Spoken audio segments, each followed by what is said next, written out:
പ്രിയ പ്രേക്ഷകർക്ക് സീരിയൽ ന്യൂസിലേക്ക് സ്വാഗതം. കൂടുതൽ സീരിയൽ ന്യൂസുകൾ അതിവേഗം ലഭിക്കുന്നതിന് ഈ ചാനൽ സബ്സ്ക്രൈബ് ചെയ്യുക. ബെൽ ഐക്കൺ മറക്കാതെ ക്ലിക്ക് ചെയ്യുക. വീഡിയോ ഇഷ്ടമായി എങ്കിൽ ലൈക്ക് ചെയ്യാൻ മറക്കരുത്. ഇനി എന്ത് ചെയ്യും എന്ന ചോദ്യം മുമ്പിൽ ബാക്കിയാവുകയാണ് സൂര്യയുടെ. മാത്രവുമല്ല, മനുവും കിച്ചുവും പരസ്പരം കണ്ടുമുട്ടുകയും ചെയ്തതിനെ തുടർന്ന് ഇനി പുതിയ നീക്കങ്ങളൊന്നും നടക്കുകയില്ല എന്ന് മനസ്സിലാക്കുകയും ചെയ്തിരിക്കുകയാണ്. ഇതേസമയം കിച്ചു തിരികെ വീട്ടിലേക്ക് വന്നതിനെ തുടർന്ന് വൈഗ ഓടിച്ചെന്ന് കെട്ടിപ്പിടിക്കുന്നു.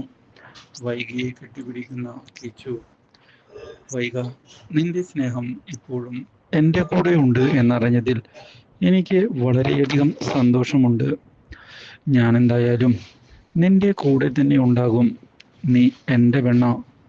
ഈ കാര്യം കേട്ടതിനെ തുടർന്ന് വൈഗയാകെ ഞെട്ടിപ്പോയിരിക്കുകയാണ്.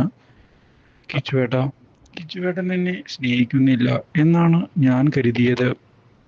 ഒരിക്കലുമല്ല, നിന്നെ ഞാൻ സ്നേഹിക്കുന്നുണ്ട്. നീ എൻ്റെ പെണ്ണ് തന്നെയാണ്. ആ കാര്യത്തിൽ ഒരു സംശയവുമില്ല. നീ എൻ്റെ കൂടെ തന്നെ വേണം എന്ന് പറഞ്ഞതിനെ തുടർന്ന് സന്തോഷമായിരിക്കുകയാണ് ഇപ്പോൾ വൈഗയ്ക്കും.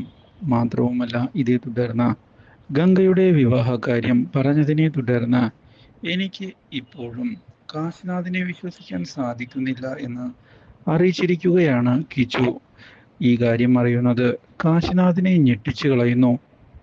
തൻ്റെയും ഗംഗയുടെയും വിവാഹത്തിന് പാറയായി നിൽക്കുന്നത് കിച്ചുവാണ്. ഇനി അവനെ ഒഴിവാക്കണം എന്ന കാശിനാഥൻ തീരുമാനിച്ചിരിക്കുകയാണ്. Do like, share and subscribe.